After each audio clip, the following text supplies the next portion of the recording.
அன்பிற்கினிய கடவுள் அருள் டிவி நேயர்களுக்கு நலம் தரும் நல்வாக்கு ஜோதிடர் கல்வடங்கம் சத்யநாராயண் சர்மாவின் இனிய பிகாரி வருட வாழ்த்துக்கள். வருகின்ற ஏப்ரல் 14ஆம் தேதி என்று மதியம் 2:45க்கு விளம்பி வருடம் முடிந்து பிகாரி வருடம் பிறக்கப் போகின்றது. இந்த பிகாரி வருடம் துலாம் ராசிக்கு எப்படிப்பட்ட பலாபலன்களை தரப்போகின்றது என்பதை பார்க்கலாம். துலாம் ராசியில் சித்திரை 3-4 பாதங்களும், சுவாதி 4 பாதங்களும், விசாகம் 3 பாதங்களும் அடங்கியுள்ளது. அது மட்டுமல்லாமல் துலா ராசிக்கு குறியீடாக தராசு தரப்பட்டிருக்கின்றது. ஆகவே துலாம் ராசி அன்பர்கள் அனைவரும் நியாயம் நேர்மை என்று இருப்பவர்களாகத்தான் இருப்பார்கள். பேச்சில் கவர்ச்சி இனிமை எல்லாம் இருந்தாலும் கோபப்படுகின்ற போது அவைகள் காணாமல் போய்விடுகிறது என்பதுதான் உண்மை.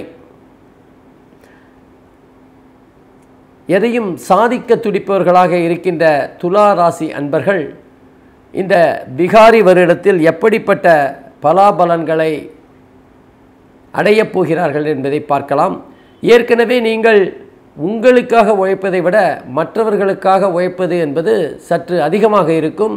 மற்றவர்களுக்கு உதவி செய்கின்ற உங்களுடைய நல்ல குணத்திற்கு இந்த பிகாரி வருடம் எப்படிப்பட்ட பலன்களை தரப்போகிறது என்பதை பார்க்கலாம்.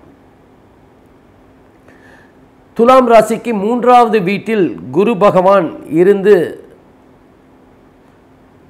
குடும்ப விஷயத்தில் சில இன்பங்களையும் சந்தோஷங்களையும் குறைத்து விடுவார் என்று தான் சொல்ல வேண்டும். 3வது வீடு என்பது குரு பகவானுக்கு அவ்வளவு பெரிய நல்ல இடமாக தெரியவில்லை. ஆகவே குரு பகவான் தன்னுடைய சொந்த வீட்டில் பலமாக இருந்து நல்ல பலன்களை தராமல் இருக்கப் போகிறார் என்பதால் இது குடும்பத்தில் சில பிரிவினைகளையும் சர்ச்சைகளையும் மன வேறுபாடுகளையும் அல்லது குடும்பத்தை விட்டு வேறு இடத்தில் வேறு ஏதோ ஒரு காரணத்திற்காக வேலைக்காகவோ படிப்பிற்காகவோ செல்ல வேண்டிய ஒரு சூழ்நிலையை ஏற்படுத்தி விடுவார் என்று தான் சொல்ல வேண்டும். அதே நேரத்தில் 4-5வது வீட்டிற்குரிய சனி பகவான் 3வது வீட்டில் இருப்பதால் பொறியியல் மாணவர்களுக்கு மிகவும் சிறப்பான நேரம் அல்லது காலகட்டம் என்று தான் சொல்ல வேண்டும். பொறியியல் சம்பந்தமான வேலை செய்கின்றவர்களுக்கும் நல்ல அவர்களுடைய திறமைக்கு அங்கீகாரம் கிடைக்கும். அதே நேரத்தில் எதிரிகளை வீழ்த்தக்கூடிய அமைப்பாக இந்த 3வது இடத்து சனி பகவான் நல்ல பலனை தருவார். சனி பகவானுக்கு 3வது இடம் என்பது மிகவும் சிறப்பான இடம். ஆகவே அவர் இந்த இடத்தில் இருந்து கொண்டு நல்ல பலனைத்தான் தருவார். அது மட்டுமல்லாமல் 3வது வீட்டில் இருக்கின்ற கேது பகவானும் சீரான பலனையும் சாதனைகளை புரிகின்ற ஒரு அமைப்பாகவும் இருக்கின்றார். ஆகவே 3வது இடத்தில் இந்த 3 கிரகங்களும் இருப்பதால் கலைத்துறையில் இருக்கின்றவர்களுக்கு சிறப்பான முன்னேற்றமான காலமாகவும் இது அமையும். வளர்ச்சிகளை பெறுகின்ற காலமாகவும் இது அமையும். ராகு பகவான் துலாம் ராசிக்கு 9வது இடத்தில் இருக்கின்ற காரணத்தினால் மிகப்பெரிய ஒரு ஆற்றலையும் தலைமை பொறுப்பையும் அரசியலில் இருக்கின்றவர்களுக்கு நல்ல உன்னதமான ஒரு பலனையும் தான் தரப்போகின்றார். ஆனால் அதே நேரத்தில் 9வது வீட்டில் இருக்கின்ற ராகு பகவான் தந்தையுடன் கருத்து வேறுபாடுகளையும் தந்தையுடன் சில பிணக்குகளையும் ஏற்படுத்தி விடுவார். ஆகவே ராகு பகவான் 9வது வீட்டில் இருக்கின்ற காரணத்தினால் இந்த காலகட்டத்தில் தந்தையாரிடமிருந்து வேறு இடத்தில் இருப்பீர்கள் என்றால் அதுவும் ஒரு விதத்தில் நல்லது தான். ஏனென்றால் கருத்து வேறுபாடுகள் குறையக்கூடிய வாய்ப்புகள் இருக்கும். ஆகவே இந்த காலகட்டத்தில் பிகாரி வருடத்தில் துலாம் ராசிக்கான அன்பர்களுக்கு 3வது இடத்தில் இருக்கின்ற குரு பகவான் மிகப்பெரிய ஒரு நல்ல பலனை தந்துவிட மாட்டார் என்றாலும் அதே நேரத்தில் கலைஞர்களுக்கு பண வரவுகளையும் புதிய வளர்ச்சிகளையும் தருவார். இந்த காலகட்டத்தில் குரு பகவான் தன்னுடைய 5வது பார்வையாக மேஷ ராசியை பார்க்கின்ற அந்த காலகட்டத்தில் துலாம் ராசிக்கு அது 7வது வீடாக வருகின்றார். ஆகவே மனைவியுடனான அல்லது களத்திர ஸ்தானத்திற்கான பார்வையாக இது அமைவதால் குடும்ப பிரச்சனை மிகப்பெரிய பிரச்சனையாக இல்லாமல் சுமூகமாகவும், அதே நேரத்தில் தொழில் செய்கின்றவர்கள் கூட்டாளிகளின் உதவியுடன் மிகப்பெரிய லாபத்தை அடையக்கூடிய அமைப்பாகவும் இருக்கும். கூட்டாளிகளுடன் சேர்ந்து புதிய தொழில்களை ஆரம்பிக்கின்ற காலகட்டமாகவும் இது அமையும். அதே நேரத்தில் குரு பகவானின் 7வது பார்வையாக ராகு பகவானை பார்க்கின்ற காரணத்தினாலும் ராகு 9வது வீட்டிலிருந்து தந்தையுடன் ஏற்படுகின்ற பிணக்குகளை இந்த குரு பகவானின் பார்வை என்பது சற்று குறைத்துவிடும். குரு பகவான் 9வது வீட்டை பார்க்கின்ற அந்த காலகட்டத்தில் புத்திர தோஷம் உள்ள பெண்களுக்கு குழந்தைகள் பிறக்கக்கூடிய வாய்ப்புகளை ஏற்படுத்தி கொடுக்கும். 9வது இடம் என்பது பெண்களுக்கான புத்திர ஸ்தானமாக அமையும். ஆகவே குரு பகவான் 9வது வீட்டை பார்க்கின்ற காலகட்டத்தில் பெண்களாக இருக்கின்ற துலாம் ராசிக்காரர்களுக்கு குழந்தைகள் பிறக்கக்கூடிய அமைப்பாக அமையும். அது மட்டுமில்லாமல் குரு பகவானின் 9வது பார்வையாக துலாம் ராசிக்கு 11வது இடத்தை பார்க்கின்றார். ஆகவே தொழில் மற்றும் வேலை செய்கின்றவர்களுக்கு லாபமாக அமையக்கூடிய அமைப்பாகத்தான் இது இருக்கின்றது. லாபஸ்தானத்தை குரு பகவான் பார்க்கின்ற காரணத்தினால் நிச்சயமாக பணப்பெருக்கம் அதிகமாக இருக்கும், பண வரவு அதிகமாக இருக்கும். ஏற்கனவே துலாம் ராசிக்காரர்கள் உதவி செய்கின்ற வகையில் பல விதங்களில் பணத்தை விரயம் செய்து கொண்டிருந்தாலும் மென்மேலும் பணத்தை பெறக்கூடிய அமைப்பாக குரு பகவானின் பார்வை 11வது வீட்டிற்கு வீழ்வதால் கிடைக்கும்.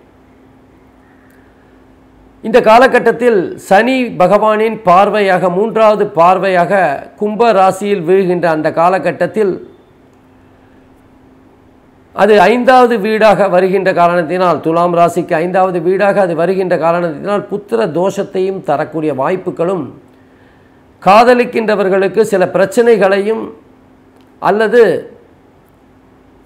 ஜாதி விட்டு ஜாதி காதலிக்கின்ற ஒரு அமைப்பாகவும் இது ஏற்படுத்தி கொடுத்துவிடும். சனியின் 3வது பார்வை 5வது வீட்டில் வீழ்கின்றது. அதே நேரத்தில் சனி பகவான் தனது 7வது பார்வையாக துலாம் ராசிக்கு 9வது வீட்டை பார்க்கின்ற காரணத்தினால் பூர்வ புண்ணிய ஸ்தானத்தை பார்க்கின்ற பூர்வ புண்ணிய ஸ்தானமான 5வது வீட்டையும் பாக்கியஸ்தானமான 9வது வீட்டையும் சனி பகவான் பார்க்கின்றார். ஆகவே சில நல்ல பலன்களையும் அதே நேரத்தில் சில அசுப பலன்களையும் தரக்கூடிய அமைப்பாகத்தான் சனியின் இருப்பு இருக்கின்றது.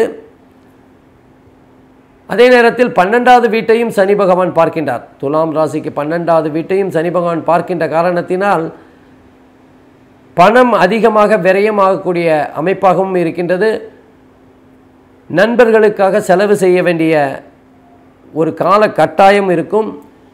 யாருக்காகவும் ஜாமீன் கையெழுத்தோ வேறு ஏதோ டாக்குமெண்ட்டில் கையெழுத்து போட்டு பணத்தை பெற்று தர வேண்டாம். நிச்சயமாக ஏமாறக்கூடிய வாய்ப்பு தான் இருக்கின்றது. அதே நேரத்தில் 3வது வீட்டில் இருக்கின்ற கேது பகவான் கலைஞர்களுக்கு சில நல்ல அமைப்பாகவும் நல்ல வளர்ச்சியை காட்டுகின்ற விதமாகவும் அரசியல்வாதிகளுக்கும் நல்ல ஒரு முன்னேற்றமான காலமாகவும் ஏற்படுத்தி தந்து விடுவார். ஆகவே இந்த விகாரி வருடமானது துலாம் ராசி அன்பர்களுக்கு நிச்சயமாக சனி பாதிப்பையும் குரு பாதிப்பையும் தந்தாலும் ராகு கேது இருவரும் நல்ல பலன்களை தந்து சில எதிர்பாராத வரவுகளையும் தருவார் என்று தான் சொல்ல முடியும். ஆகவே இந்த விகாரி வருடம் எப்படிப்பட்ட பலன்களை தந்தாலும் பரிகாரங்கள் மூலமாக அசுப பலன்களை குறைக்க முடியும் என்பதால் அந்த பரிகாரம் என்ன என்பதை பார்க்கலாம். இந்த வருடம் ஏப்ரல் 14ஆம் தேதி பிறக்கின்ற விகாரி வருடம் துலாம் ராசி அன்பர்களுக்கு எப்படிப்பட்ட பலன்களை தரப்போகிறது என்பதை பற்றி பார்த்தோம்.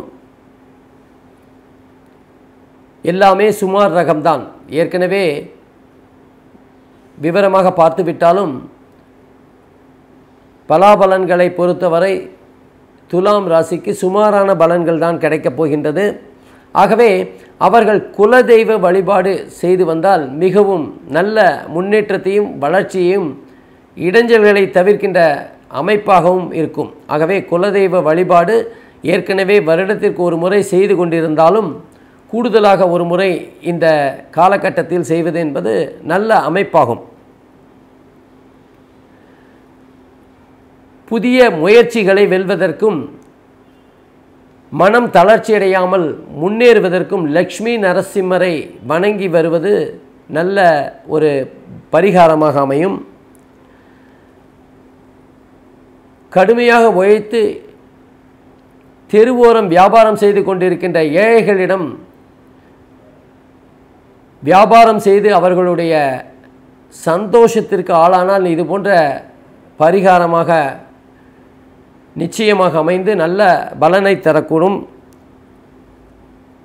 வியாழக்கிழமை தோறும் சாய்பாபா கோவிலுக்கு சென்று சாய்பாபாவை வணங்கி வருவதாலும் அங்கு வியாழனன்று செய்யப்படுகின்ற அன்னதானத்திற்கு உங்களால் இயன்ற உதவிகளை செய்து பண உதவிகளை செய்து அதன் மூலமாகவும் நீங்கள் பரிகாரங்களை தேடிக்கொள்ளலாம். ஆகவே துலாம் ராசி அன்பர்கள் மிகப்பெரிய சிரமங்களை பெறப்போவதில்லை. நல்ல பலன்களும் சுமாரான பலன்களை பெறப்போகிறார்கள். ஆகவே மிகப்பெரிய கஷ்டங்களோ நஷ்டங்களோ அவர்களுக்கு ஏற்பட போவதில்லை. ஆகவே இந்த பரிகாரங்களை அவர்கள் செய்வதால் மென்மேலும் நல்ல வளர்ச்சியை பெற முடியும் என்பது நிச்சயம். நன்றி, வணக்கம்.